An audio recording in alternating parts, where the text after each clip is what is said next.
If you're looking to build a home in North Central West Virginia, visit askvisionhomes.com. Vision Homes, building you a house you're proud to call home. And don't forget to subscribe to the Ryan and Rush Show, but don't take our word for it. Take Coach Nealon's. Hi, this is Coach Don Nealon, and you're watching the Ryan and Rush Show. Please subscribe. And we welcome you into the Wednesday morning edition of the Ryan and Rush Show, your source for West Virginia, Big 12, and college sports in 10 minutes or less, guaranteed. Ryan, a lot of hype around our man, Mr. Nick Saban, former resident and from West Virginia himself. Of course, he was in Morgantown last night.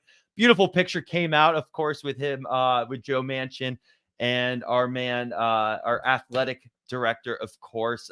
They were over at Milan Park celebrating that. Kind of Joe Manchin on his way out, getting all his buddies together, sort of thing. But in addition, an article did come out kind of talking about Nick Saban's role, potential role. They were referencing him being more as a coach.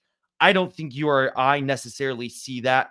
However, moving forward, especially now that we think Neil Brown's going to be a lame duck coach for West Virginia, what do you see Nick Saban's role being for West Virginia football?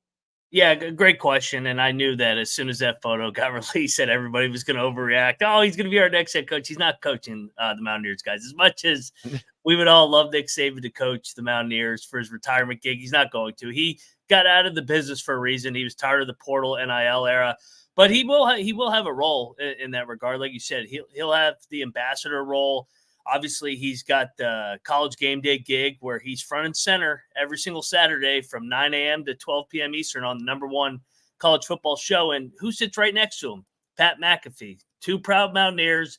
They openly rep WVU on the show, and you can tell that they've been displeased and really down that the Mountaineers have had a disappointing year. So he's going to have a role. It's also worth noting, everybody, that they all have there's a guy named Jimmy Sexton. He's the most powerful college football agent. They all have the same agent, whether it's Nick Saban, Kirby Smart, Lane Kiffin, Dan Lanning. You go to Kalen DeBoer.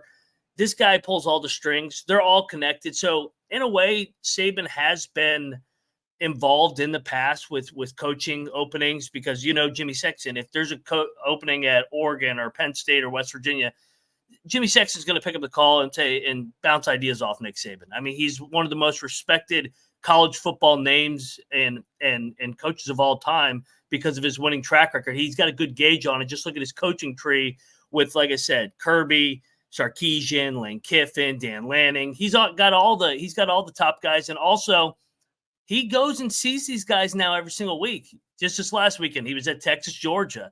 He was at Oregon, Ohio State. So he's getting to see some of these up and rising coaches that are on the staff of guys that worked for him before that. I would love nothing more for Nick Saban to be our next head coach, but this is a little bit of welcome to reality. Yeah, that's not going to be the case. He's done with coaching. He's done with the X's and O's side of things. But obviously, for every reason you just brought up, Nick Saban's well connected, probably the greatest college football coach of all time ever. Phenomenal in everything he's done, and it's great that he's from West Virginia. It's actually incredible that a lot of these great college football coaches of all time are all from this state, and we keep waiting for him to take off here. So I think a great example of what Nick Saban, and you brought up Pat McAfee as well, with this just national notoriety that they are getting and can bring to West Virginia, is similar to when we were doing our college basketball search recently, right? So one of the reasons we hire Ren Baker is we trust him and his connections, especially being out in the Midwest, Oklahoma area, to kind of come into West Virginia and bring that along.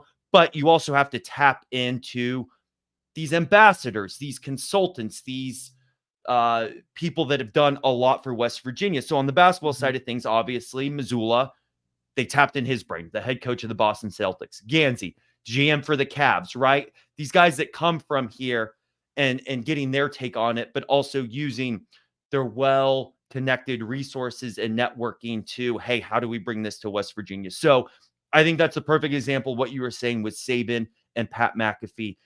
These guys are on this national stage. Let's bring this back to West Virginia. And I know this season's hurt for a lot of people. I know we wanted Neil Brown to do well and be great and show consistency. But I think we've all come to the conclusion that that's not it. And unfortunately, as we've talked about for too many times now, those comments made last week were just kind of the nail in the coffin, the straw that broke the camel's back. Use whatever you want to say, but this is, a welcome to reality standpoint. And so we're fortunate that we do have these guys in place. So we may be doing a little short-term pain, but hopefully for long-term pleasure. And maybe it was just right place, right time with Nick Saban finally getting, out of coaching in this sort of gig that it took this long for these things to work out. So hopefully, Ryan, we get their expertise in here and we get someone good. I definitely think it's possible. And you can see in Nick Saban's eyes, he got frustrated after that Pitt game.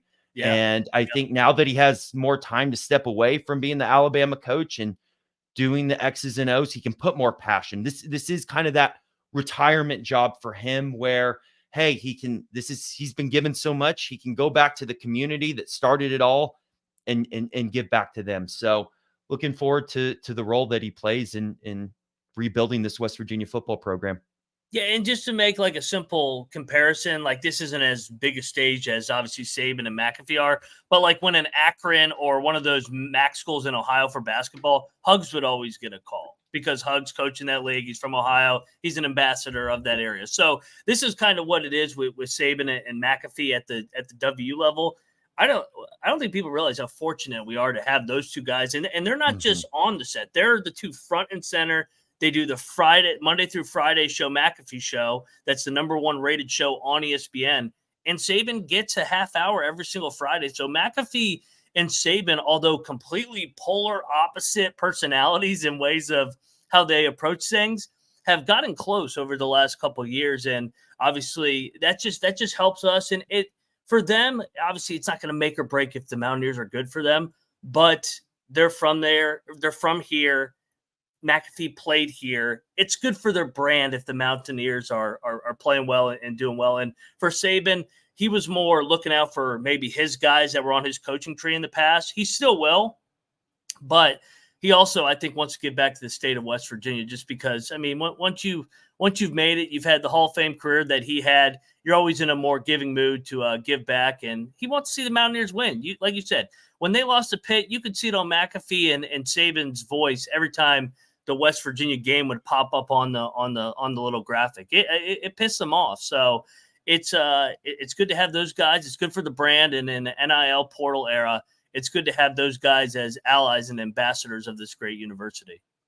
Do you have any, now that we know that Nick Saban's getting involved and, is taking on this ambassador role or informal ambassador role to whatever extent, do you have any leans on next head coach? Ooh, because I had one that kind of popped in my head, but I don't know if this helps or hurts. That's a good question. I would look at his guys that have got head coaching jobs. I would look at Kirby. I would look at his staff.